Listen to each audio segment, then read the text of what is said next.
Did you know that the first ever wearable computer had inputs in your shoes? Yes, that is real, and they used it to cheat at roulette, of all things. But you know what? That fun fact reminded me of a build that I've always wanted to do, and that is a shoe PC. Now, I'm gonna challenge the team to build a gaming PC that's as fast as it looks. And I'm talking over 200 FPS in Fortnite at 1440p fast, which is very, very fast. Here's the catch though, nobody likes stinky feet, especially not me, which is why we needed this build to live up to the Cooler Master name and stay cool while we're gaming. Oh yeah, and all of it needs to fit inside this shoe. Now, as always, we do these builds live, and the best way to know when we're doing insane builds like this is to hit subscribe. So let's get to building. Now, if you want to spoil the surprise, I've got all of the components in this build down in the description if you want to check that out. But you know who else is in the description?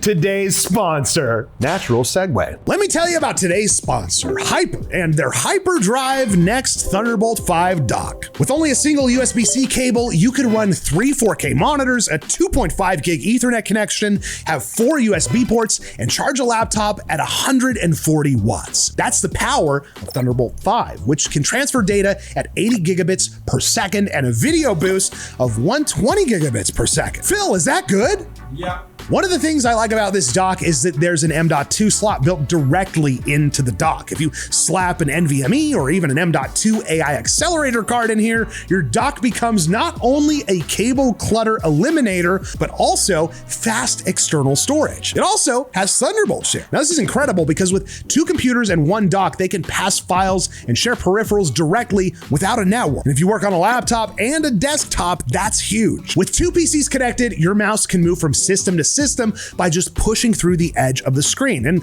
let's say you have a MacBook and a gaming PC. Now, unfortunately, this only works from PC to PC, but with an installed NVMe, you can still easily transfer files. Now, if you format the NVMe to exFAT, both the Mac and the PC will see the storage, and you can transfer files without needing to unplug and replug an external drive. Obviously, it's backward compatible with Thunderbolt 4, Thunderbolt 3, and USB 4, so if your build isn't the fastest spec, you can still use it. You're just not gonna hit the ceiling that this thing can support. If you're interested, check out the full spec sheet with the link in the description. Phil, take him back to the video. All right, let's start with the elephant's foot in the room. The shoe, get it? Also, editor Omar, keep track of how many puns of shoes I make because it's gonna be a ton of them. I'm planning to make a lot. This is the Sneaker X from Cooler Master, and this is one of those unique cases that I've been saving since we bought it back in 2023. You've got this beautiful red, white, and black exterior that honestly reminds me of Shadow the Hedgehog in that one Keanu movie. Do you know what I'm talking about, Travis?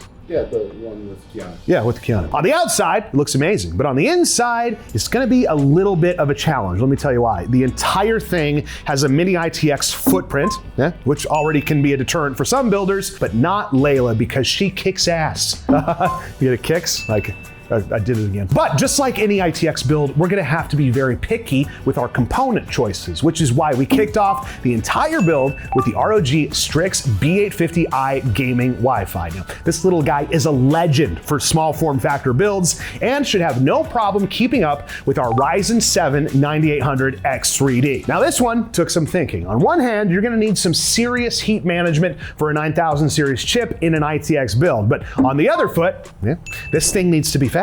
And that 3D cache is gonna help a ton with getting us higher frame rates right out of the box. Putting that crock into sports mode is 32 gigs of DDR5 6000 from our friends at Kingston. Now at that speed, our capacity isn't a bottleneck, so anything more than 32 would have been probably, well, it would have been a little bit overkill. But you know what else is fast and not overkill at all? Hitting that subscribe button. Thanks. The real showstopper is gonna be the RTX 5070 Ti, and that beast of a card is gonna help in 2 places, performance and heat. Now, if we bumped up to a 5080 or even a 5090, we would be starting to get into that that ain't gonna fit territory, if you know what I'm saying. And sure, there are smaller form factor versions of those cards, but they would still be drawing way more power, and more power does mean more heat, and more heat is no bueno. But with that card installed, we didn't even need to source more parts because the Sneaker X actually comes with our power supply and also our radiator. It's all pre-installed. Pretty sick. Thanks, Cooler Master. Cable manage it like you're tying your shoes and you've got yourself a sneakerhead's dream. Look at this bad boy. Zach, is it sick montage time? If the boot fits. If the what? If the boot fits.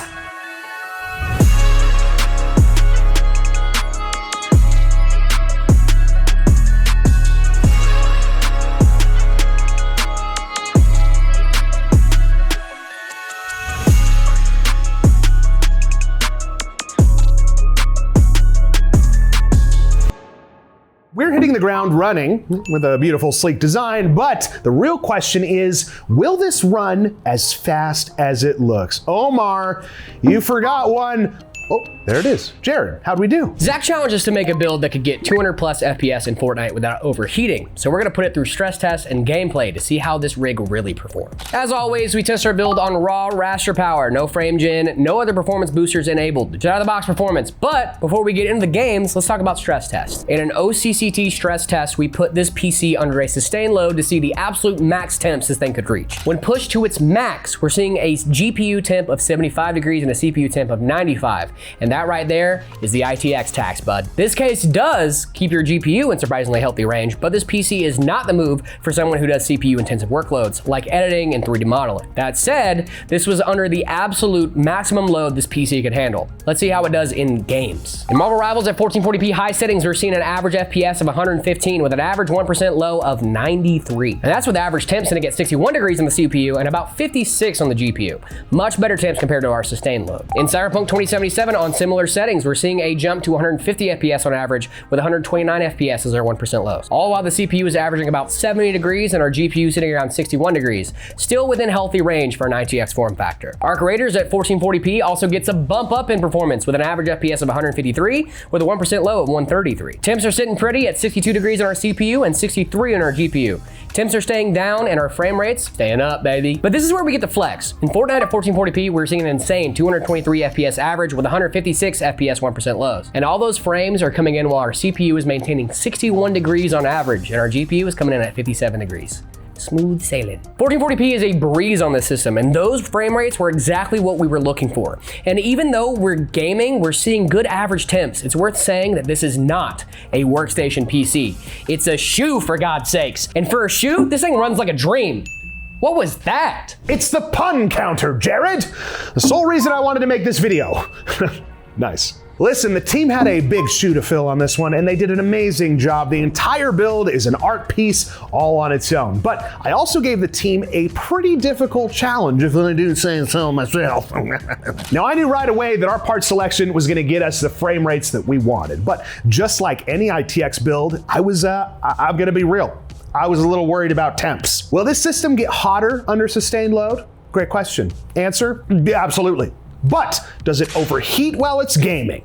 Not at all. Now, ITX builds are always going to be hotter than ATX builds. It just kind of comes with the territory. You inherently have less room for airflow, and even with the built-in AIO on the Sneaker X, getting frame rates like these is going to turn up the heat. And listen, I want to be brutally honest with you. If you're wanting to use this to become an animator or an editor or something like that, this is probably not the rig for you. Not even a freaking chance. So who is this build for?